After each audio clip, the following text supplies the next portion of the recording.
Hi folks, Matthew here, doing the obligatory look at my hangar, isn't it awesome video for Star Citizen, and you join me on the middle terrace of my Revel in York hangar looking at this rather curious art installation that I found. I don't know, it kind of reminds me of the mass relay from the Mass Effect franchise. If you turn it on sideways, you've got the circle bit, and then the long sections, which are the bits that the Normandy would fly along. I don't know. Oh, well, that's neither here nor there, just rather amusing, or not amusing, interesting, that's the word I was looking for. So, we're not here to look at art though, well, we are in a sense, we're here to look at spaceships!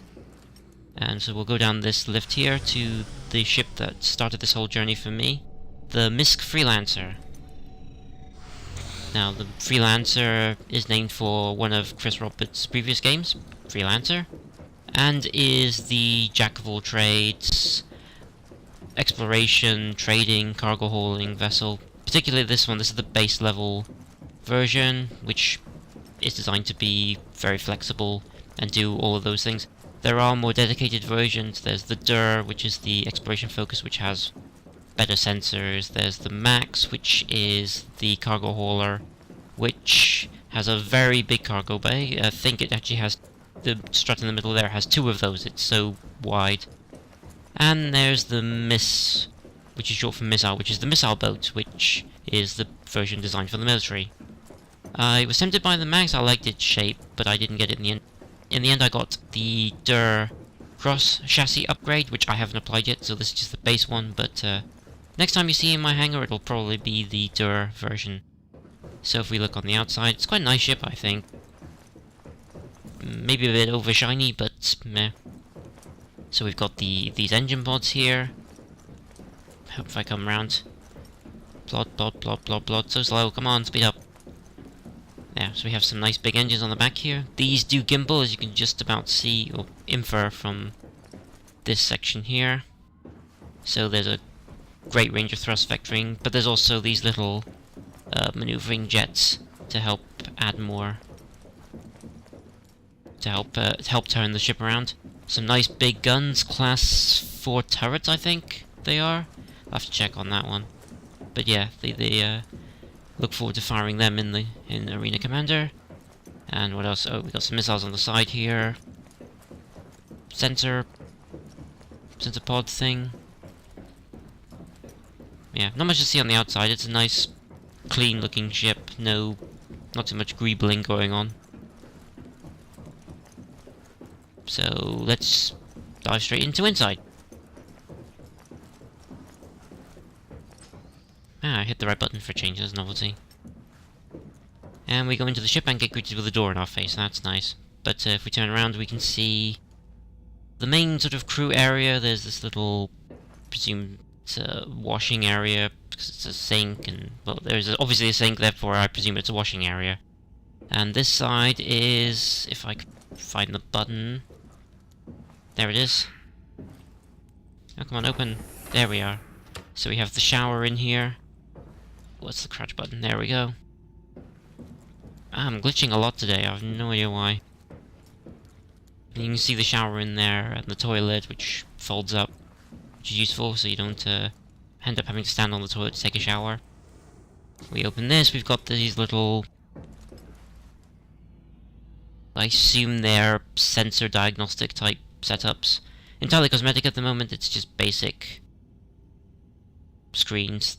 This will be added later on because this ship is a multi-crewed ship and there aren't any multi-crewed ships in Arena Commander at the moment. They're part of the next big patch. Well, not big patch. Arena Commander 2, I don't know when that's coming out. Next big patch is 1.1, which is adding a few other bits and pieces. I'm looking forward to trying it out, being part of a crew of a wider ship. And we have the beds, of course, which you need to sleep in. There we are. Have a little rest. Another entirely cosmetic screen. Some nice storage areas for the crew member. Now how do you get out? There we are. Jump. Now what intrigues me is this ship has space for 4. I think it's designed for a crew of 2 though. But doesn't matter, you can always work in shifts. There's 4 seats, so everyone's got somewhere to sit. Speaking of sitting, let's get into the pilot seat here. More entirely cosmetic displays, unfortunately. Really looking forward to when this is in the Arena Commander and I can fly it around. I do like this cockpit though, it's nice and open. It wasn't originally. Originally there were a couple of struts going down the front of the screen, which really cut off the visibility, but they've really opened it up in the more recent versions. And we can see the joysticks do move. There we are. That's quite cool. I'm not sure how intuitive it is, but I guess it's tied to the movement of the engines back there. Yeah, I really like this cockpit. I look forward to exploring the verse in it. I imagine it'll be quite something to see, especially navigating a jump point through this thing. Anyway, let's get out of this and go back further. So we can go back here into this little airlock thing, close that. So we don't open this door and evacuate the entire section. Do not stand here. Why? I guess that opens? What about... Oh, it's docking color. I did not notice that before, that's funny. And that must be the ladder all folded up. Oh wow. It's amazing what you miss, isn't it? No, that's not usable yet, is it? Nope, not usable. Oh well. Anyway, let's move on. Nice big cargo area. Not as big as the Max, obviously, but well, it'll serve purpose. I say, I really like the Max's lines, but I already have a MISC cargo hauler in the form of the Starfarer, so 2 MISC cargo haulers. Well, 2 cargo haulers generally I don't see much point in, especially when I already have the much larger one. Oh yeah, something I... Stop glitching. Something I didn't mention when we were outside is this. This would be the reason why it's for 2 people. You can, in principle, fly this ship with just 1 person sat in the cockpit and firing the guns, but ideally you need a rear gunner to use this turret. Fortunately, it's inaccessible at the moment, so I can't show you it. Can't climb this. But you're thinking, it says use, why not use? Well, because use does that. Which is kind of cool, because it has this whole extending flap going on, so it makes climbing up to the cargo bay a bit easier. Although I seem to be clipping through it at the moment, I think that's fairly normal. Well, not normal, but standard for this model at the moment. When it's in Arena Commander, it'll have a lot more functionality added to it. So yeah, nice ship. Looking forward to taking it into the verse. And changing the weapons out. Hopefully tweaking the sensors to make it really high precision. But we'll see what that does. As I said, this was my first ship that I bought. But I have subsequently bought other ships, which are over here. And you can just see them. And this is the part where I wish I had a buggy to go a bit faster. Da, da, da, da, da, da, da, da. Now these are RSI Auroras. I think Auroras, actually. I mentioned before that the Freelancer is named for one of Chris Roberts' previous games, Freelancer. Well, Robert Space Industries is named for the man himself. RSI, of course, standing for Robert Space Industries. I kind of skipped that step, didn't I? Oh well.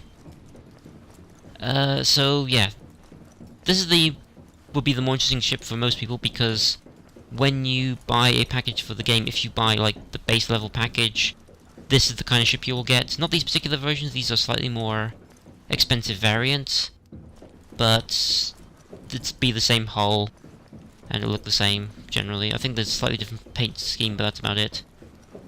Oh, it's slightly different default equipment, of course, but you can't really see that cosmetically, aside from the power plant on the back of the LN there. So this is the LX. This is LX for luxury, because it has leather seats, basically. Yeah, otherwise it's a standard Aurora. All part of the 2944 models. And this is the 2945 Aurora LN. LN for Legionnaire. And it's basically... Thinking of an analogy with cars, you get a particular make of car out, and then 18 months later you'll get the model Super Sport or something. That's what this is. So this one has a few more guns, as you can see, slightly beefier power plant by default, bigger air intakes, but it's the same hull basically otherwise. So that means that I can show you one, and you'll see the other one by extension. Now, which one should I show you? Let's show you the LX.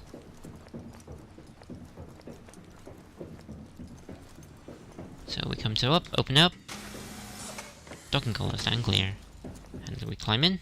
Whoop, whoop. Yeah, it's a very lean ship. It's a starter ship. It's designed to just get you out into the verse, start making money, so you can buy bigger ships. Oh, even more glitching. That's funny. So it's basically, yeah, it's a cockpit with a seat, which I can climb into by squeezing around the side. And we wait for arena commanders to pop up, because this ship is flight ready, which I will cancel out of. There he is. Looking forward to when they move that to the sim pod, because this is a bit of a distraction. Just, how do I mouse up? There we are, exit sim. The ship is flight ready, so I can fly an arena commander if I so choose, but I shan't bore you with that now. If you've seen my previous video, you've seen some of arena commander in the form of the racing. Yeah. Wish I could show you the interface, but that's only I can't access that or activate that without arena commander, unfortunately. Oh well, it's kind of fun. Say it's bare bones ship. Come on, get out. There we are. We got the cockpit and the seat. We've got an engine. Not too bad an engine. Just relatively small one nonetheless. And some amenities in the form of this little bed thing, which I'll use now. Beds you might use while you're in deep space to allow you to log off the game without leaving your ship vulnerable in deep space. So when you go to sleep, when I say go to sleep, when your character goes into the bed, you'll log off, your ship will despawn, and you won't get attacked while you're floating deep space. You'll come back resin where you left off, which is quite a nice idea. And a nice little viewing port there. Because that was something that was wondered for a while, was, okay, you're playing the game, what happens if you have to leave suddenly, you can't get to a planet to log off? Can you log off in deep space? Will you be attacked? And they've answered that in the form of these beds, which is nice.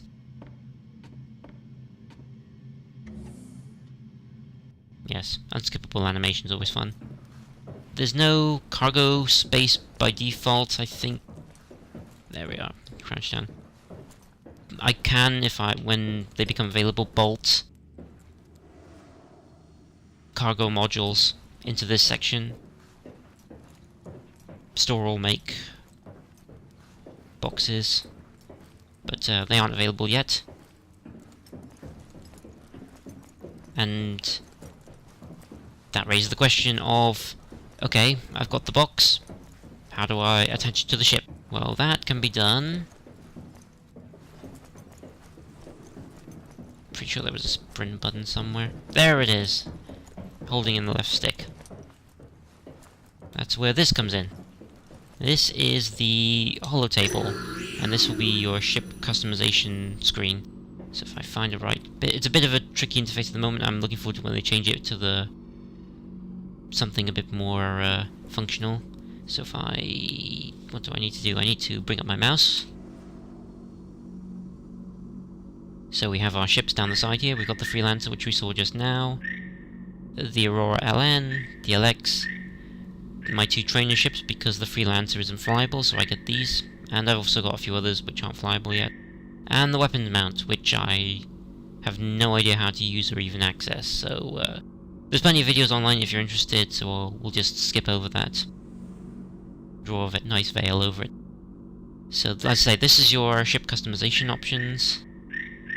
If we bring a ship in, let's bring in the LN. You can see all the different parts that are customizable. Air intakes and missile racks, engines, maneuvering thrusters. It's a bit of a cluster here, so if I drag it over to the weapons menu, we can see the weapons specifically. Ammo, which is good for kinetic weapons rather than laser weapons. Power plant, inaccessible. Shields are right there. What's that? That's an ink mark 1. Another thing that they need to improve is they need to make this bigger, because the Aurora is fairly basic, so it's not a problem, but on a really big ship with complicated geometry, you'd probably miss something like that. Thrusters. Main engine. Maneuvering thrusters aren't accessible on this menu for some reason, even though they are on the main. I don't get that, but it's all work in progress, of course, so I'm inclined to give them lots of slack for the moment. But yeah, ship customization. The ship customization does work, as I will now demonstrate, by taking these guns off of here, bringing in another ship, let's say my LX, because it's the only other ship that I can really customize and you can see the results of. Go back to the weapons thing, and we see we have the equivalent empty port. Drag and drop. Drag and drop. Job done. Well, not yet, because I still have to confirm it, but before I do that, I also want to show you this, which was recently added. And these are a couple of paint skins that I've picked up. One for Operation Pitchfork, one for the UE military. And, let's say, these were only just introduced. And they are paint skins. They change the color of the ship based on whatever predefined parameters they happen to have. At the moment, they're only on the Aurora. Oh, that's not strictly true. There are some other paint skins, but they're only on the Grey Cat, which is the little buggy that people can drive around. But in terms of actual ship skins, there are only 3, these 2 and a pirate skin. And they only work on the Aurora, but in time they'll all work. I'm curious to see what they do in terms of different varieties of paint skins, but let's pick one. Let's pick Operation Pitchfork. Drag that in, and now we get rid of the mouse.